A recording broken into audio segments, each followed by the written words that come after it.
පාස්කු ප්‍රහාරයේ මහා මොලකරු ගැන සත්‍ය පැතිර වූ අයට වැඩ වරදි.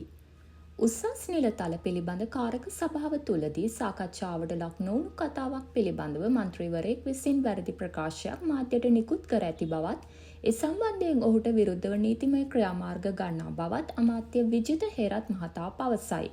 ඔක්තෝබර් මාස 9 වනදා පාර්ලිමේන්තු සභාවාරය අමතමින් ඔහු මේ බව සඳහන් කර සිටියේය. එමෙන්ම උසස් නිලතල පිළිබඳ කාරක සභාව තුළ සාකච්ඡාවට ලක්වන කරුණු පිළිබඳව මාධ්‍යට තොරතුරු ලබා දීමට එහි සිටින කිසිවෙකුට හෝ සදාචාරාත්මක අයිතියක් නොමැති බවද එහිදී ඔහු සඳහන් කළේය. මේ සිදුවීම සම්බන්ධයෙන් මහජන ආරක්ෂක ලේකම්වරයා මේ වන විටත් අපරාධ පරීක්ෂණ දෙපාර්තමේන්තුවට පැමිණිල්ලක් ඉදිරිපත් කර ඇති බවත්, වැරදි ප්‍රවෘත්ති ප්‍රචාරය කළ පුද්ගලයන්ටත් පුවත ලබා දුන් අයටත් නීතිය දැඩිව ක්‍රියාත්මක කරන බවත් එහිදී අමාත්‍යවරයා අවධාරණය කර සිටියේය.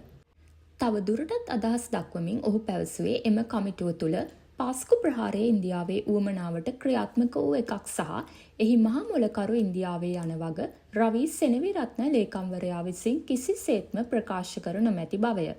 මෙය තම රජය විසින් ගොඩනගාගත් රාජ්‍ය තාන්ත්‍රික සබඳතා කඩාකප්පල් කිරීමේ අරමුණින් සිදු කළ වැරදි ප්‍රකාශයක් වන බවද අමාත්‍ය විජිත හේරත් මහතා පැවසුවේය.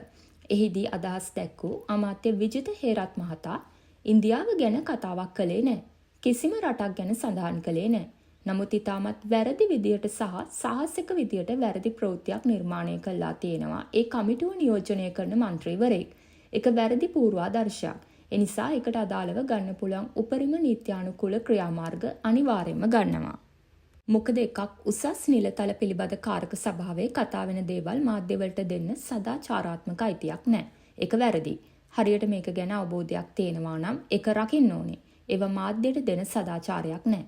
ඒවා නීතිවලට පටහැනි යනුවෙන් ප්‍රකාශ කර සිටියේය. තවත් මෙවැනි උණුසුම් පුවත් දැන ගැනීම සඳහා අප channel එක සමග රැඳී සිටින්න.